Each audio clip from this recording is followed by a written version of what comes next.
음주뺑소니 혐의로 1심에서 실형을 선고받은 가수 김호중 씨 관련 새로운 소식이 전해지고 있는데 먼저 지난해 기자들 앞에 섰던 그 모습 영상으로 만나보시고 이어가 보도록 하겠습니다. 남은 조사가 또 있으면 성실히 받도록 하겠습니다. 죄 지은 사람이 많이 필요하겠습니다. 어쨌든 죄송합니다. 네. 소주 3병 마셨다는 진술도 나왔는데 정확히 그날 몇 잔 마신 거예요? 죄송합니다. 반성하겠습니다. 결국 음주뺑소니 혐의로 구속이 됐었죠, 지난해. 그런데 새로운 소식이 전해지고 있는 이유가 뭘까요? 김묘성 기자님. 네, 음주뺑소니 혐의로 재판에 넘겨져서 지난해 11월 1심에서 징역 2년 6개월의 실형을 선고받고 복역 중이던 가수 김호중 씨. 바로 이에 불복해서 당일에 항소를 했고 검찰 역시 항소를 했습니다. 네. 그래서 2심이 이제 진행되고 있는데 어제 항소심 첫 공판이 진행됐습니다. 이 자리에서 김호중 씨는 하늘색 수의 차림으로 목발을 짚으면서 재판에 참석을 했고요. 네. 재판 내내 고개를 숙인 채 무표정한 표정을 지은 것으로 전해지고 있습니다. 하지만 음주운전 관련한 그 영상이 재판 현장에서 재생이 될 때는 마른 세수를 하고 한숨을 쉬는 듯한 모습이 포착되기도 했습니다. 고개를 숙이고 마른 세수를 하고 한숨을 내쉰다. 허주연 변호사님, 법정 안에서 이런 행동을 취한다는 건 무슨 의미인 거예요? 자신의 어떤 과거의 행위에 대해서 후회한다거나 뉘우친다거나 이런 모습이라고 생각할 가능성이 높아 보이는데 김호중 씨 변호인단이 1심에서 완전히 바뀌어서 2심에서 새롭게 교체됐거든요. 그런데 새롭게 전략을 세운 것 같습니다. 지금 김호중 씨에게 제기되는 위험운전 치상 혐의에 대해서도 부인을 하고 네. 또 하나 쟁점으로 떠오른 부분이 이른바 술타기 수법이었는데 네. 사실 이 부분은 음주운전과 관련이 있는 부분인데 음주운전죄가 적용되지는 않았지만 이게 양형에 상당히 불리한 영향을 미쳐서 1심에서 생각보다 좀 높은 형량이 선고된 게 사실이거든요. 이 부분에 대해서도 전면적으로 부인하는 전략을 채택한 것으로 보입니다. 술타기라고 하는 것이 다들 아시겠지만 음주 측정이 예상되는 상황에서 술을 더 마셔서 그 측정 농도, 그러니까 혈중 알코올 농도를 정확하게 파악하기 어렵게끔 만드는 수법이잖아요. 그런데 김호중 씨 같은 경우에는 이미 매니저가 대신 자수할 거라는 걸 알고 있었던 데다가 본인이 그렇기 때문에 경찰에 가서 음주 측정을 할 것을 예상을 못했다라는 거예요. 그래서 술타기를 의도한 것이 아니다 이렇게 주장을 한 겁니다. 술타기를 만약에 할 생각이었다면 경찰에 스스로 술을 마셨다고 밝혀야 할 텐데 김호중이 오히려 안 마셨다라고 처음에는 부인을 했었고 술타기였다라고 하면 김호중 씨의 키나 체격을 봤을 때는 이 혈중 알코올 농도를 더 높게 나오게 하기 위해서 양주를 마셨어야 할 것이다. 그런데 도수가 비교적 높지 않은 캔맥주를 마셨다라는 것은 혈중 알코올 농도를 측정치를 오염시킬 만한 어떤 의도가 없었고 그냥 마신 거기 때문에 그런 것이다. 이렇게 지금 부인하고 있는 상황으로 보입니다. 제가 법률가가 아니라서 법은 문외한이지요. 그런데 김호중 씨 변호인단이 조금 전에 했던 그 말 좀 보세요. 다시 한번 보여주실래요? 매니저가 대신 자수할 거 그거부터 보여주세요. 거기 보면 스스로 자신이 쳐놓은 함정에 자기가 빠진 꼴 아니에요? 보세요. 허주연 변호사님 요것만 먼저 여쭤볼게요. 이미 김호중 측 변호인이 한 얘기예요. 이미 매니저가 대신 자수할 거라 알고 있었단 말은 즉 자기가 술을 마시고 음주운전한 게 드러나면 안 되니까 매니저를 대신 자수시킨 거 아니에요. 그렇다면 경찰 조사 과정에서 결국은 손바닥으로 하늘을 가릴 수 없기 때문에 언젠가는 매니저가 대신 자수한 걸 대한민국 경찰 어떻게 본 거예요? 대한민국 경찰 넘어갈 줄 알았어요? 그렇기 때문에 매니저가 대신 자수할 걸 알아채게 되면 결국 자기한테 혈중 알코올 농도를 측정할 거 올 거 아니에요. 그러니까 그 다음 말 좀 보여주세요. 그 다음 말이 앞뒤가 안 맞는 거예요. 이미 매니저가 대신 자수를 할 거라, 미안해. 다시 앞에 장 보여줘요. 앞에 장을 보면 보세요. 이미 매니저가 대신 자수할 거라 알고 있었고, 그 다음 말이 앞뒤가 안 맞잖아요. 허주연 변호사님. 본인이 음주 측정할 것을 알지 못했다? 당연히 자기한테 올 걸 몰랐단 말이에요. 그 말이 안 되잖아요. 지금 저 변호인의 변소가 성립되는 전제는 뭐냐면 매니저의 허위 자수가 완벽하게 성공했을 때 대한민국 경찰을 무시하는 거죠 지금. 그렇죠. 그랬을 때를 전제로 했을 때만 성립할 수 있는 문제인데 그런데 보통 범죄를 저지른 사람들이 최악의 경우에 생각해서 대비를 하는 경우들이 많고 특히 전형적인 패턴이다라고 얘기를 하면서 혈중 알코올 농도 측정치를 오염시키기 위해 더 독한 술을 먹는 것이 일반적이다라고 얘기하는 것은 성급한 일반화의 오류가 아닌가 하는 생각이 듭니다. 어떤 종류의 술이든 나중에 추가적으로 마시게 된다라고 하면 이미 여러 종류의 술을 많이 마신 특히 김호중 씨 같은 경우에는 그 술의 뭐 농도라 어떤 도수라든가 아니면 종류에 불문하고 혈중 알코올 농도를 측정하는 것이 어려운 것은 이미 많은 사건과 판례로 입증이 되는 부분이거든요. 어떤 사건을 할 때 분명히 더 독한 술을 마셔야지만 이것이 혈중 알코올 농도 측정이 어렵다라고 판단되지는 않습니다. 측정치 자체가 오염이 됐다라고 하면 객관적인 증명력을 떨어뜨릴 수밖에 없는 부분이거든요. 네. 그렇기 때문에 사실 이게 핵심 쟁점이라든가 형사처벌이 되는 혐의점으로 잡히지는 않았음에도 이런 주장을 하는 것은 결국에 양형에 영향을 미치기 위함일 텐데 이렇게 반성하지 않는 태도가 오히려 양형에 불리한 영향을 주지는 않을지 이런 부분도 생각을 해야 되는 것이 아닌가 싶습니다. 100번 양보해서 모든 피의자, 즉 피고인들은 변호인의 조력을 받을 권리가 있죠. 그리고 저 변호사들도 수임, 즉 선임이 됐기 때문에 김호중 씨로부터 선임이 됐기 때문에 최대한 자기 역할을 하려고 하는 과정에서 저 말을 했을 거라 생각해요. 변호를 하려고. 근데 생각을 해보세요. 최진봉 교수님. 예. 이게 말입니까? 제가 말꼬리 잡으려고 하는 건 아니니까 너무 기분 나빠하지 마세요. 김호중 씨 변호인 측에서. 근데 보세요. 만약 술타기였다면 캔맥주가 아닌 독한 양주를 마셨을 것? 근데 보세요. 그러면 그 맥주 마신 거는 매니저를 대신 자수시켰으니까 야 이거 완전 범죄 성공할 거야. 자축의 의미 캔맥주 먹은 거야. 뭐 하는 거야 지금? 그러니까 그 의미로 하면 그렇게 들리는 거죠. 지금 앵커가 얘기했던 것처럼 만약에 그것 이유가 물타기가 아니 술타기가 아니고 예를 들면 그걸 그냥 마셨다면 자축의 의미잖아요. 결국은 그렇게 들리는 얘기예요. 그러니까 문제가 된다는 얘기를 하는 거고요. 사실은 김호중 씨 같은 경우에 매니저가 김호중 씨의 옷을 입고 대신 자수하러 갔잖아요. 사고 당시에 입었던 김호중 씨 옷을 대신 입고 그 다음에 김호중 씨 태도 보면 너무 태연해요.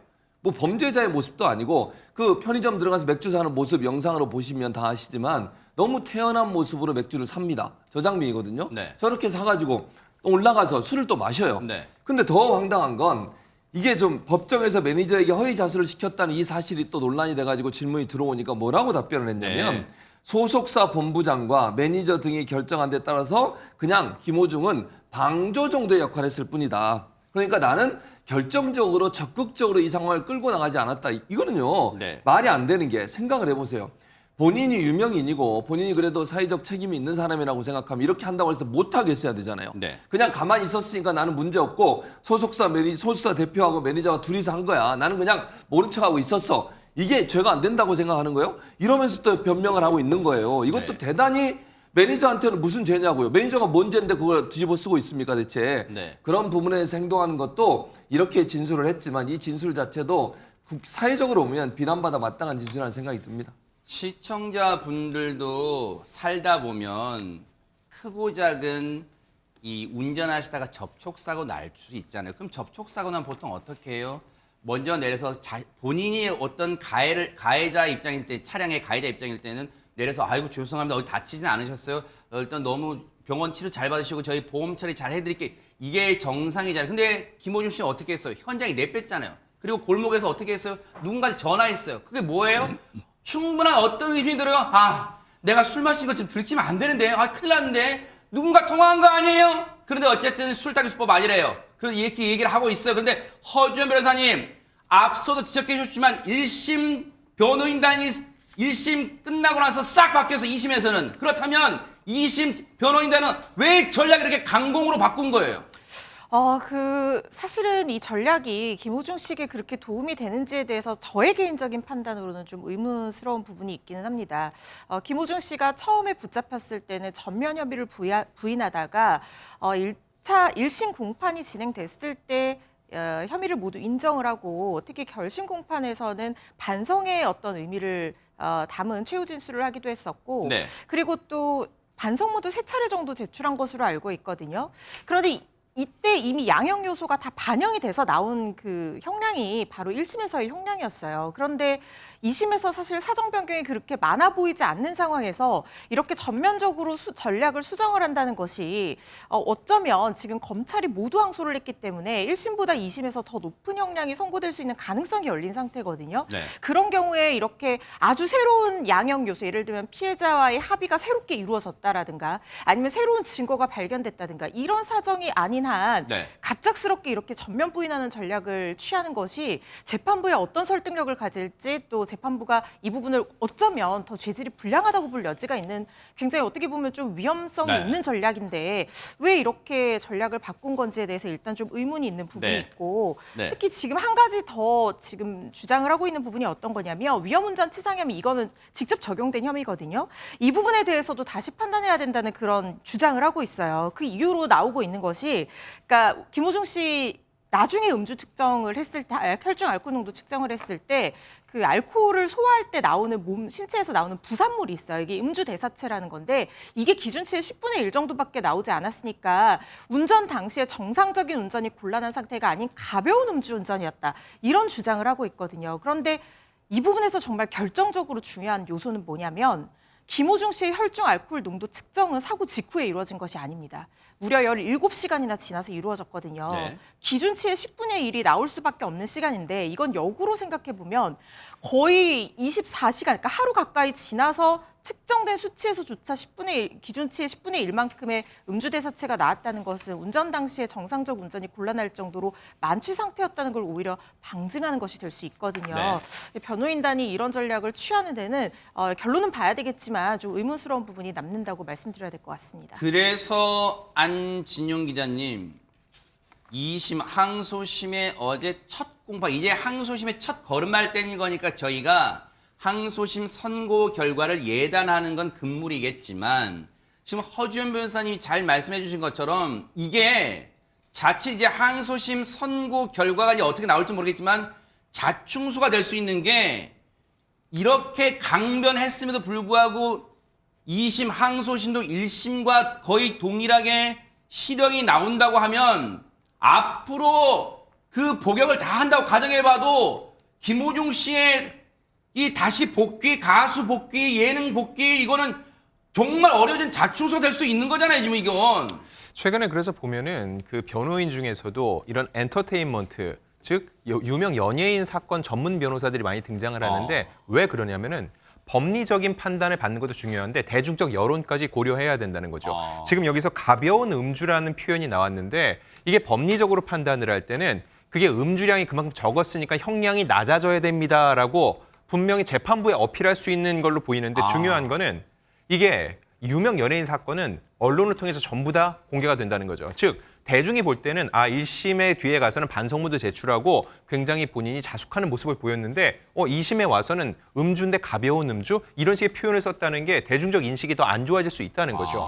통상적으로 어떠한 잘못에 대해서 처벌을 받고 나면은 죗값을 치렀다는 표현이 많이 나오거든요. 근데 본인이 이 부분에 대해서 반성문을 제출했음에도 가벼운 음주다 이런 식의 표현을 쓴 것 자체가 대중들 입장에서는 아무리 죗값을 치렀어도 본인의 잘못한 것에 대해서 충분하게 반성을 안 하는 것이 아니냐 이러한 인식을 줄 수 있다는 거 이런 부분까지 고려가 돼야 되는데 그런 부분은 좀 부족하다는 생각이 들고요. 그리고 지금 또 보면은 김호중 씨랑 함께 기소가 돼서 재판을 받고 있는 다른 이들과는 조금 이 양상이 다르게 갑니다. 전 대표나 전 본부장 같은 경우는 일단 그때 한 명이라도 말렸으면 좋았을 거라고 생각을 한다. 당시에는 큰 타격을 입을 거라는 당황스러움 때문에 순간적인 판단을 잃었다면서 본인들의 잘못을 인정하는 분위기거든요. 그러면서 모두 전과가 없다, 우발적이었다. 그리고 수사 초기부터 적극적으로 협조한 점을 헤아려 달라면서 선처를 호소하고 있습니다. 네.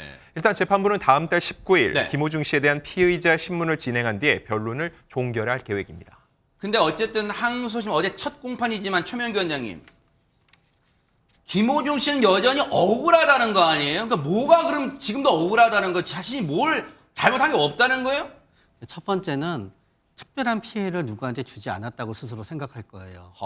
만약에 누가 다치거나 이제 그런 게 없었으니까요. 그 다음은 아니 택시 기사님 다친 거는 그게 뭐 가벼운 중상 아니라서 다친 것도 아니라는 거예요. 지금 뭐입니까? 본인 생각에는 아마 본인 그거를 생각은 네. 엄청나게 다친 거로 거의 안 다친 거로 생각하고 있었을 네네. 거예요. 그런 다음에 저런 경우에 피해자들이 많이 하는 생각이 나의 입장이었으면은 당신들도 나랑 똑같이 했을 거야. 하하. 그런 다음은 또 어떤 생각을 하냐면은 과거의 음주운전이 최초가 아니라고 가정하면은요. 네. 그날 운이 나빴어. 하. 그런 다음에 마지막으로는요.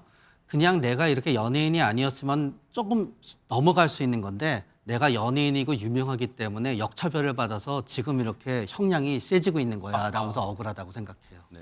속마음이야 우리가 알 길은 없습니다만 과연 항소심 재판부는 어떤 결론을 내릴지 뉴스파이터가 눈 부릅뜨고 따라붙어 보도록 하겠습니다.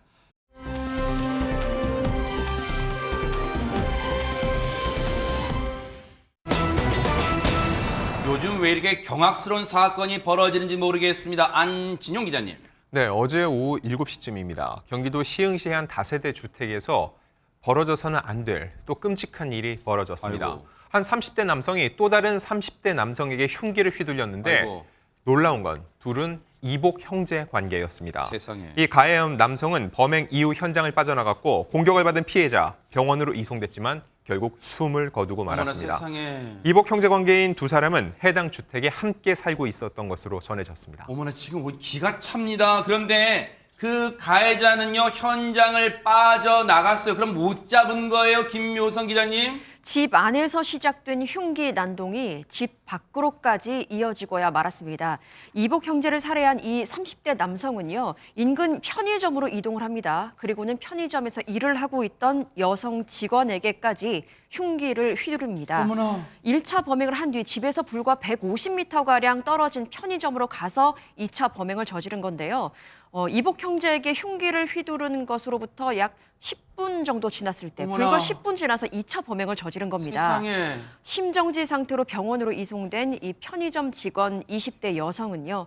응급수술을 받았지만 현재까지도 생명이 위독한 것으로 전해지고 있습니다. 어머나 세상에.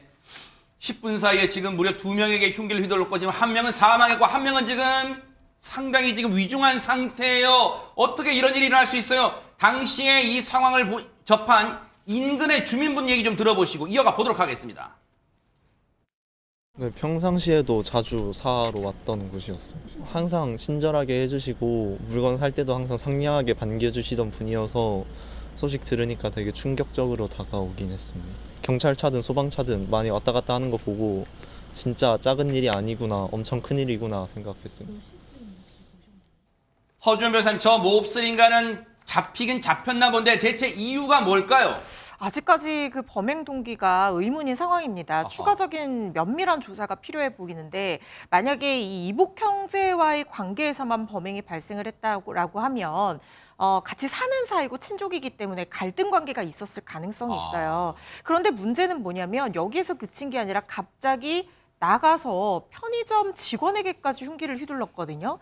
그런데 그렇다고 하는 것은 사실상 범행 동기가 어떻게 연결이 되는 것인지 이 부분에서 좀 의문점이 있습니다. 왜냐하면 편의점 직원도 뭐 동네에서 같이 뭐 생활을 하면서 갈등 관계가 있었을 가능성은 있으나 사실은 편의점 직원과 갈등 관계가 생긴다고 해서 이복 동생을 살해하고 또 다시 가서 가해하고 이게 일반적으로 성립되는 어떤 범죄의 유형은 아니라는 생각이 들거든요.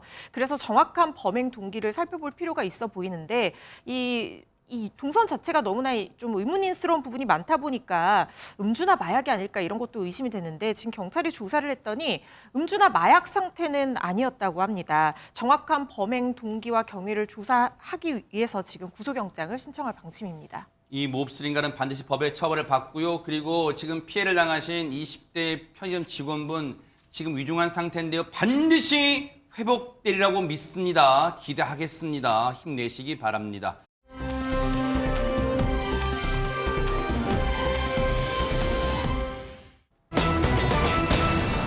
아니 캡사이신은 그 매운맛을 좋아하는 분이 좀 막 뿌리고 넣고 하는 거 아니에요? 안지훈 기자님. 네, 이 사건이 발생한 건 지난 2023년 10월의 어느 날 오후였습니다. 인천에 있는 한 약국을 방문한 70대 손님. 여기서 일을 마쳤는데 나갔는데 잠시 후 다시 이 약국을 찾아왔습니다. 그리고 40대 약사에게 물어봅니다.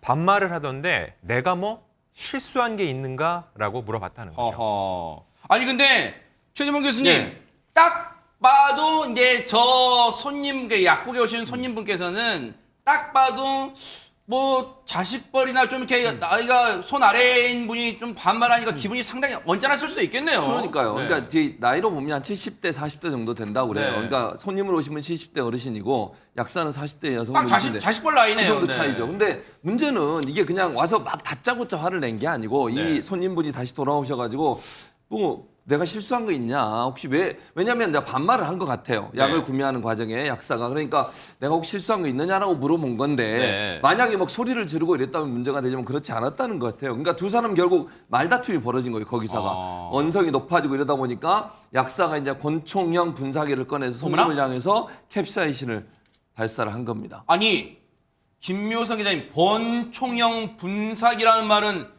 실제로 겉에 모양은 권총으로 생긴 거예요, 진짜? 아, 네, 권총 모양의 그 분사기인데요. 왜 호신용 제품들이 많이 있잖아요. 거기 안에 캡사이신이 들어가 있던 겁니다. 캡사이신 하면 뭐 후추나 고춧가루에서 있던 그 성분들을 추출해가지고 만든 건데 굉장히 맵고 독하기로 유명하잖아요. 그래요? 그 제품을 뿌린 것으로 그렇게 알려져 있습니다. 허허. 이 약사는 손님의 얼굴과 머리 등에 이 캡사이신을 분사했고요. 어머나. 손님은 엄청 고통스러움을 호소하면서 약국 밖으로 몸을 피했지만 제대로 눈을 뜨지 못한 채 길거리에서 쓰러지고 말았고 아이고. 병원으로 이송이 됐습니다. 아니 가끔 우리가 요리하다가도 최명기 원장님 요리하다가도 이 고춧가루가 눈에만 들어도 굉장히 고통스러운데 저 캡사이신을 지금 눈에 맞았단 말이죠. 70대 노인분은. 근데 지금 저 상태에 지금 눈에 뭐 이상은 없어요? 캡사이신 눈에 들어가면? 저분한테는 불행히도 이상이 생겼습니다. 왜냐하면 저분이 그 렌즈가 인공수정체였던 거예요. 어머나. 백내장 수술을 과거에 받으셨을 수도 있고 시력을 교정하기 위해서일 수도 있고요. 그런데도 캡사이신을 이제 맞게 되고 그로 인해서 본인이 고통스러운 행동을 하다가 글쎄 그 수술된 인공수정체가 그 위치가 바뀌어져 버렸어요. 탈구가 됐어요. 진짜 세상에. 뼈가 부러지듯이 네. 인공수정체가. 그래서 결국은 다시 수술을 받으셨지만 과거에 인공수정체를 받으셨을 때의 좋은 시력은 회복되지 못하고 있다고 합니다. 아니 어머니 얼마나 지금 어처구니가 없는 일이에요. 호준 변호사님.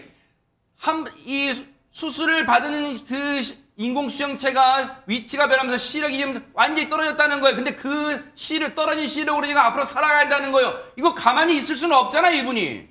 그렇습니다. 굉장히 분하고 속상할 것 같습니다. 특히 이렇게 연세 드신 분들은 백내장 수술을 요즘에 많이들 하시잖아요. 그렇기 때문에 이렇게 캡사이신 같은 것들을 눈과 얼굴을 겨냥해서 뿌리면 이럴 가능성이 있다는 걸 약사인 사람이 예견하기 어려웠다라고 보기 어려운 상황이 아닐까 모를 리가 하는 생각이 없잖아요. 네. 네, 저는 들거든요. 그래서 법원에서도 특수상해의 죄책을 인정을 했습니다. 이 사건 결국 법원까지 가서 어허. 어제 판결이 나왔습니다. 특수상해 혐의로 이 40대 약사가 기소가 됐던 건데 재판부에서 피해자가 상당한 신체적, 정신적 고통을 느꼈을 것이다라고 얘기를 하면서 네. 징역 8개월의 집행유예를 선고를 했습니다. 네? 피고인이 위자료로 500만 원을 공탁을 했지만 피해자가 여전히 형사처벌 등을 원하는 점을 고려해서 이런 형량을 선고했다고 밝혔습니다. 아니 근데 물론 사법부에 대해서 무슨 불신하는 건 아니지만요. 허준 변호사님 시청자분들이 궁금해하실 것 같아요. 갸우뚱하실 것 같아요. 분명히 재판부가 피해자가 즉 그 가해자인 약사가 500만 원 공탁금을 걸었지만 피해자인 저 70대 노인이 형사처벌을 원하고 있다는 점을 고려했다. 양형이유를 밝혔는데 징역 8개월에 집행유예는 왜 2년을 선고해 준 거예요? 사실 특수상해죄가 벌금형이 규정이 되어 있지 않고 오로지 1년에서 10년 사이의 징역형만 규정이 되어 있기 때문에 굉장히 무겁게 처벌하는 범죄는 맞습니다. 그런데 집행유예를 선고하는 기준이 양형 기준에 나와 있거든요. 전과가 없다라든가 아니면 이렇게 공탁을 했다라든가 이런 것들이 다 참작 요소로 일단은 적용이 됐을 거라는 생각이 들고 특히 지금 이 사건 같은 경우에는 이 약사가 굉장히 오랫동안 이 피해자를 특정해서 범행을 계획했다기보다는 말다툼 도중에 우발적으로 뭐 흉기나 둔기가 아니라 캡사이신이라는 어떤 물질을 이용해서 상해를 입힌 점 등이 고려가 됐을 거라는 생각이 드는데요. 피해자의 어떤 그 합의 의사가 없는데도 이렇게 공탁을 하는 경우에 예전에는 사실 공탁을 했다라는 것만으로도 가명 사유가 됐는데 최근에는 피해자 의사를 좀 더 적극적으로 고려해야 된다는 목소리들이 높아지고 네. 있거든요. 뭐 이 사건 같은 경우에는 분명 공탁뿐만 아니라 여러 다른 요소가 있었기 때문에 그 부분이 참작이 돼서 집행유예가 선고가 됐겠지만 단순히 범죄자가 공탁을 했다는 이유만으로 가명 요소가 돼서는 안 된다는 것이 저희 개인적인 생각입니다. 어쨌든요, 약사님은 뭐 의사 선생님도 마찬가지지만 약사 선생님은 환자 이 약국에 찾아온 손님과 환자분들을 대면하는 직업이잖아요. 그러면 혹시 기분 나쁜 일이 있더라도 말로써 대화로서 해결하지 이게 무슨 짓입니까? 집행유예는 냈지만 앞으로 처절하게 반성하며 살기를 바라도록 하겠습니다.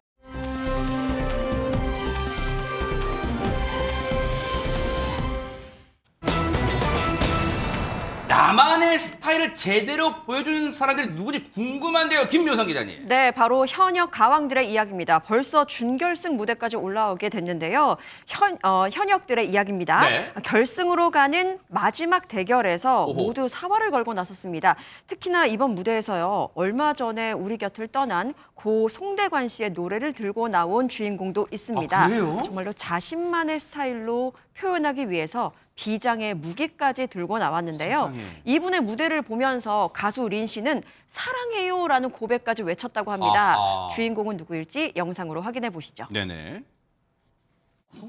쿵짝쿵짝 내 박자 위에 놀고 가세.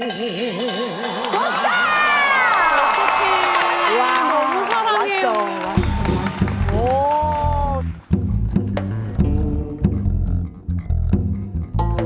네가 기쁠 때 내가 슬플 때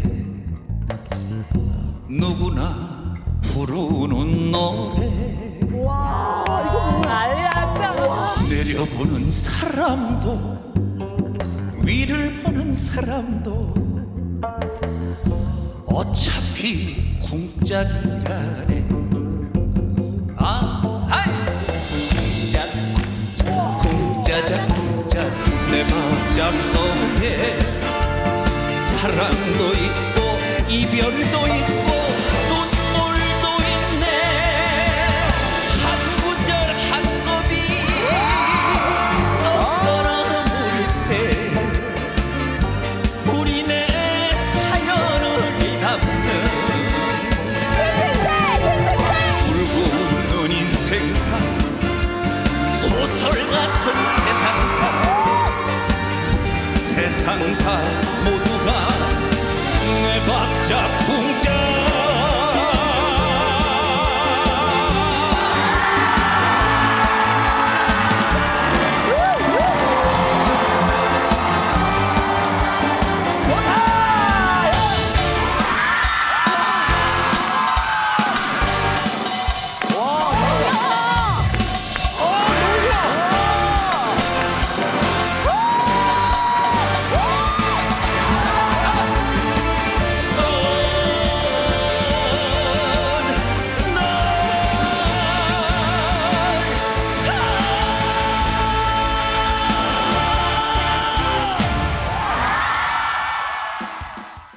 이거는 기립박수를 안 할 수가 없어요. 근데 허준 변호사님, 이건 고 송대관 씨가 불렀던, 물론 원곡도 좋지만 이건 신승태 씨만의 무대로 완전 만들었어. 와. 그러니까요. 아니 저 곡을 어떻게 저렇게 재해석을 할 수 있는지. 신승태 씨 하얀 옷 입고 나왔잖아요. 저는 저 노래 위에서 막 춤추는 학 같다는 생각이 들었어요. 그러네요. 그야말로 모든 걸 장악하고 있다라는 생각이 들었는데 그도 그럴 것이 경기민요 소리꾼에다가 대학교 타악 전공을 했잖아요. 그렇기 때문에 중간에 꽹과리 연주까지 넣어서 신승태 씨 많이 부를 수 있는 네 박자를 멋지게 완성한 것 같습니다. 아하. 남진 씨도 이른바 트롯 광인이라는 별명으로 불리는 신승태 씨 향해서 눈빛이 타고났다, 님이 오셨다, 그러니까 정말 신들린 무대였다라면서 극찬을 한 거죠. 그리고 말씀드린 것처럼 이 꽹과리, 한국인 흥 돋우는데 꽹과리만한 악기가 없습니다. 초등학교 때 신승태 씨가 사물놀이를 처음 접하게 되면서 어린 시절부터 이 소리 나는 게 있으면 무조건 두드리고 노래해 왔다고 하고 네. 사실 꽹과리뿐만 아니라 장구도 진짜 잘 치거든요. 앞으로 신승태 씨의 끝이 보이지 않는다는 생각이 들어서 더 멋진 기대되는 무대였던 것 같습니다. 사실 현역가왕 제작진이 발빠르게 전날 본방송하고 신승태 씨 무대 끝난 다음에 자막으로 이 곡을 고 송대관 씨에게 바칩니다라고 바로 또 정말로 진짜 이 배려를 했어요. 돌아가신 고인이 되신 고 송대관 씨를 또 기리는 후배 가수들의 그 마음도 고스란히 전했는데 근데 정말 돋보인 게 안진용 기자님이 와 꽹과리 실력. 요즘 가수들은 그냥 노래만 잘해도 되는 게 아닌 것 같아요 진짜. 네, 재해석의 정석을 보여준 것 같은데 저도 궁금해서 나중에 취재를 해보니까 송대관 씨의 별세 소식 전에 저게 녹화가 진행이 됐어요. 네. 아마 소식 후였다면은 좀 더 추모하는 분위기가 됐을 그랬겠죠. 텐데 근데 오히려 저 무대를 보고 송대관 씨가 원래 부른 네 박자 역시 굉장히 흥겹잖아요. 아하. 그래서 고인을 추모하고 떠올리게 해줘서 감사하다 그런 댓글 반응도 적지 않았습니다. 그러네요. 연예인 판정당 11명 중에서 7명이 만점을 줄 정도로 저 무대에 대한 만족도도 높았고요. 저게 네 박자 원래 숫자 4 내잖아요. 그렇죠. 제가 볼 때는 이건 정말 나만의 박자다. 나의 박자란 뜻으로 이제 신승태 씨가 자기만의 무대를 만든 게 아닌가라는 생각도 들고요. 그 해석도 좋은데요. 그 해석도 좋아요. 네, 그렇습니다. 네. 어쨌든 진짜 저 무대를 보면서 좋은 의미의 소름 끼친 분들이 많으실 것 같은데 근데 그 어디에서도 들을 수 없었던 노래로 독특한 목소리로 또 다른 무대를 자신의 무대를 만든 분이 있습니다. 그분 좀 명상으로 만나보시고 이어가 보도록 하겠습니다. 남자가 여자 노래를 했는데 이렇게 달달할 수가 있나? 이렇게 간드러질 수가 있나? 원곡 그대로 내가 여자가 돼보자.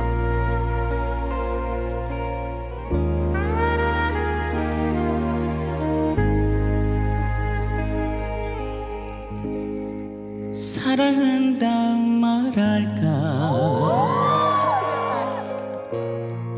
좋아한다 말할까 아니야 아니야 말 못해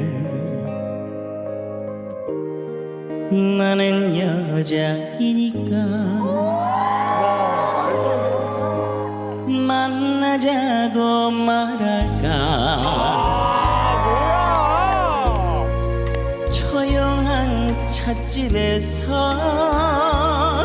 아니야 아니야 난 싫어 나는 여자이니까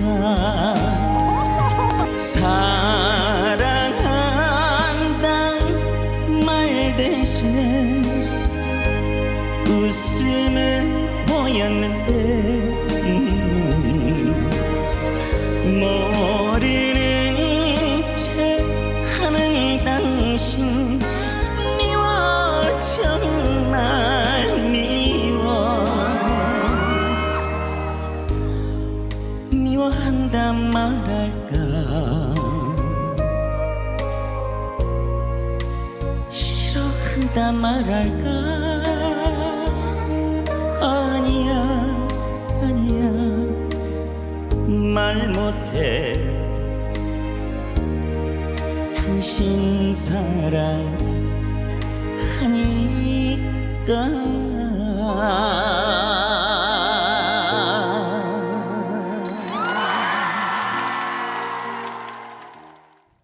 이 노래 듣고 나니까 이렇게 불러야 될 것 같아요. 찬양몽여수님. 땡겨. 네. 정말 간드러집니다. 네. 그러니까요. 지금 말씀하신 것처럼 강문경 씨가 이게 콧소리가 너무 그냥 와, 세게 나와가지고 네네. 여성인 줄 알았어요. 네. 목소리만 들으면 그렇게 느낄 수도 있다는 생각이 들 정도인데 평소에도 강문경 씨는 이모 또는 고모로 불리는 경우도 많대요. 팬들이 그렇게 부른다고 하더라고요. 네. 그렇게 이제 여성성이 많이 이렇게 표현되는 부분이 좀 있는 것 같아요. 그게 오늘 노래에도 그대로 다 들어가 매력이네요, 있는데 진짜. 네. 심승욱 씨의 여자니까 노래를 그냥 콧소리 아까 말씀하신 그거 그냥 다 냈죠. 그다음에 손짓, 그다음에 눈짓 이거 보면 거의 간드러지게 여성의 그런 묘미를 잘 표현했던 그런 무대가 아니었나 하는 생각이 기분 좋은 들고 소름이 좀 돋았어요. 그러니까요. 간드러지네. 장영란 씨는 여기에 대해 사랑에 빠진 여성의 모습을 느껴질 정도였다 이렇게 극찬을 했고 네. 윤명선 씨도 보이지 않는 춤을 아주 잘 춘 무대다라고 극찬을 했습니다. 보이지 않는 춤이란 표현도 진짜 이채로운데요. 허준 변호사님, 강문경 씨 무대를 볼 때마다 느끼는 게 역시 목소리가 보물이다 그런 생각이 들어요. 누군가가 사람의 목소리가 가장 아름다운 악기라는 얘기를 하더라고요. 그런데 우리가 목소리 하면 보통 타고난 목소리를 잘 쓰는 사람들만 봐도 자기 목소리 너무 괜찮다 이렇게 얘기를 하잖아요. 그런데 이분이 원래 목소리가 이렇게 간드러지는 그런 목소리가 아니었다고 합니다. 그래요? 정말 피나는 연습 끝에 자신한테 어울리는 목소리로 창법도 바꾸고 그야말로 목소리 자체를 스스로 꺼내 뽑아내고 발굴한 거예요. 어릴 때부터 판소리를 전공해서 원래는 허스키한 목소리를 가지고 있었다고 하는데 서주경 씨, 당돌한 여자로 유명한 가수죠. 서주경 씨가 이 소속사, 강문경 씨의 소속사 대표이자 강문경 씨를 발굴한 사람이에요. 그래요? 그런데 처음 만났을 당시에는 목소리가 깊었다라고 합니다. 정직하고 두툼한 목소리를 가지고 있었는데 거기 절실함이 꽉 차 있었다는 거예요. 그래서 목소리를 듣는 것 자체만으로도 눈물이 나고 네. 그 다듬어지지 않은 소리를 뽑아내줘야 되겠다 이런 생각을 했다고 합니다. 강문경 씨가 트로트 가수의 길을 걷게 되면서 이 창법을 바꾸기 위해서 정말 피나는 연습을 했고 다듬어가면서 자신만의 목소리를 찾아냈다고 하는데 성악가로 따지면 이 파리넬리가 굉장히 미성으로 유명하잖아요. 그야말로 이 미성을 자기 안에 있던 미성을 스스로 뽑아내서 만들어낸 그 노력이 그리고 그 재능이 진짜 대단하다는 생각이 듭니다. 진짜 대단한 게 김묘성 기자님, 가수가 자신의 창법을 바꾼다는 건 모험에 가깝잖아요. 네, 그렇습니다. 갖고 있는 재능에 노력까지 더해졌을 때 얼마나 무서운 실력을 뽐낼 수 있는지 본 것 같아서 소름이 돋았습니다. 그러니까요. 또 다른 분도 소개해드리려고 하는데요. 네. 이분은요, 퍼포먼스의 대가로 거듭났습니다. 어? 태진아 씨의 명곡을 선곡했는데 완전히 새로운 무대를 만들고야 말았습니다. 중장년층 여성의 마음을 꽉 사로잡고 있는 이분 네. 화면으로 만나보시죠. 네.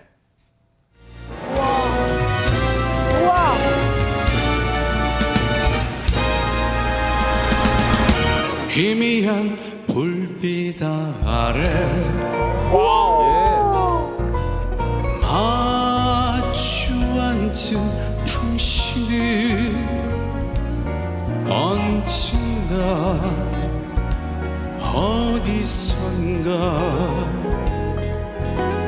본 듯한 얼굴인데 어디서 무엇을 하며 어떻게 살았는지 물어도 대답 없이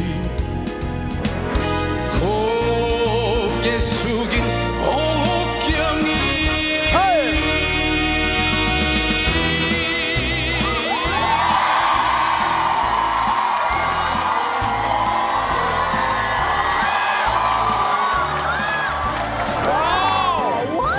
역시 뮤지컬 배우다.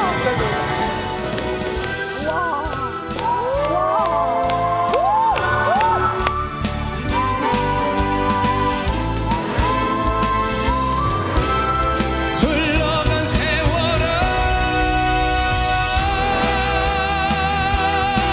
눈길이 젖어 있구나 너도 나도 모르게 흘러간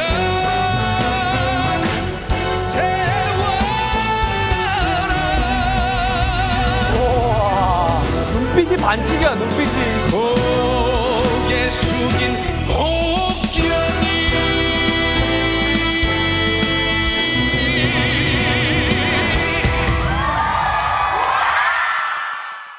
현역가왕 무대가 놀라운 게 회를 거듭할수록 최명기 원장님, 진짜 우리가 알던 그냥 트로트 옥경이, 물론 그 원곡도 좋지만 이걸 뮤지컬 곡으로 재탄생시켰어요, 진짜. 네, 맞습니다. 이제 초반부에는 굉장히 영리하게 템포도 약간의 변칙으로 잡고 음색도 굉장히 가늘게 한 다음에요. 중간에 의자 퍼포먼스를 한 다음에 완전히 변화를 갖다 줘서 후반부를 갖다 이끌어가는 것 같아요. 네. 그렇기 때문에 상당히 시각적으로도 좋지만 그 중간에 그거를 잘 사용해서 앞뒤를 확 변화를 주는 굉장히 영리한 편곡을 했다고 생각합니다. 이야, 진료학 씨도 바쁘실 텐데 K-팝 평론가도 정말 훌륭히 해주시는 최명규님 너무 감사드리는데, 안진용 기자님, 애녹 씨 무대를 보면서 늘 이 무대마다 팔색조 매력을 보인다는 게, 근데 부담도 될 법도 해요, 진짜. 뮤지컬 트롯의 창시자라고 볼 수 있는데요. 원래 노래하고 춤추고 무대하는 게 본인의 본업임에도 불구하고 사람들의 기대치가 높아지니까는 부담감도 상당하다고 합니다. 이 새로운 걸 보여줘야 된다는 거. 내가 잘하지만 그것보다 더 잘하자는 사람들이 더 잘한다고 느끼지 않는 거 이게 가장 큰 문제라고 할 수 있는데 네. 그럼에도 불구하고 이날 준결승 마지막 라운드였죠. 탑 9, 9까지 9명은 뽑혔고 5명 중에 4명이 방출되는 상황이었는데 여기서 에녹 씨가 마지막 이 티켓을 거머쥐어서 결승 무대에 서게 됐는데 지금 옥경이 무대도 저는 굉장히 완성도가 높다고 생각하거든요. 에녹으로 이 이행시를 짚자면 저는 애간장을 녹이다. 야! 이런 느낌이 아닐까 생각이 듭니다. 어머나, 다 나온 거 아닐까요? 네. 네. 어쨌든 에녹 씨 보는 시청자분들의 애간장을 녹이는 에녹 씨 과연 결승 무대에서는 또 어떤 모습을 볼지 벌써부터 기대가 됩니다.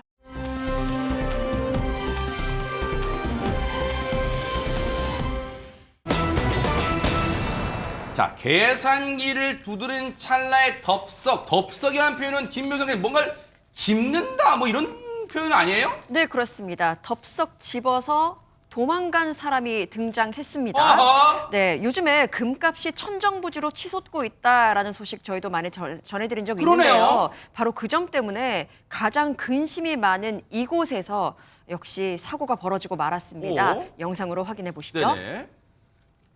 모자와 마스크로 얼굴을 가린 남성이 금은방에서 귀금속들을 보고 있습니다. 네. 남성은 금목걸이를 사겠다면서 네. 직원에게 이것저것 네. 보여달라고 하는데요. 네.